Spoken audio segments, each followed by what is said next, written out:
2026 சட்டமன்ற தேர்தல் நெருங்க ஆரம்பிச்சிருக்கு.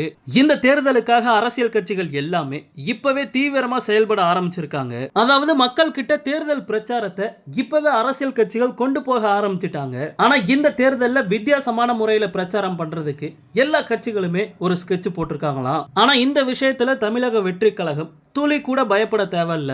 ஏன் அப்படிங்கறத இந்த வீடியோல பார்க்கலாம். அது மட்டும் இல்லாம மத்த அரசியல் கட்சிகள் அப்படி என்னதான் ஸ்கெட்ச் போட்டிருக்காங்க அப்படிங்கறத பத்தியும் இந்த வீடியோல டீடைலா பார்க்கலாம். தமிழ்நாட்டுல அடுத்த வருடம் சட்டமன்ற தேர்தல் நடக்க இருக்கு. ஆளும் கட்சியான திமுக மறுபடியும் ஆட்சியை பிடிக்கிறதுல குறிக்கோளோட இருக்காங்க. அதே மாதிரி எதிர்கட்சியான அதிமுகவும் தேர்தலுக்கான பணிகளை தொடங்கிட்டாங்க.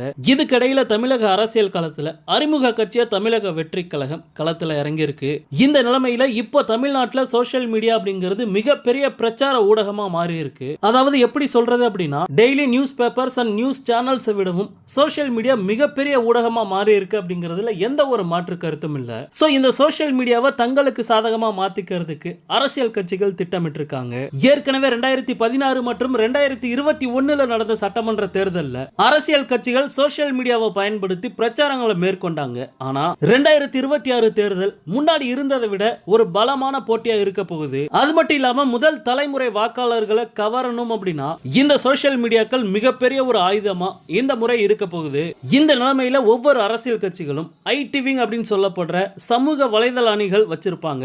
ஆனா அந்த ஐடிவிங் அணிகள்ல இருக்க ஆட்கள் பத்தவே பத்தாது, இன்னமும் ஆட்களை சேருங்க அப்படிங்கிற மாதிரி அரசியல் கட்சிகள் வேலை பார்த்துக்கிட்டு இருக்காங்க. ஆனா தளபதியோட தமிழக வெற்றி கழகம் கட்சிக்கு இந்த சோசியல் மீடியா பிரச்சாரத்துல எந்த ஒரு பிரச்சனையும் இல்ல.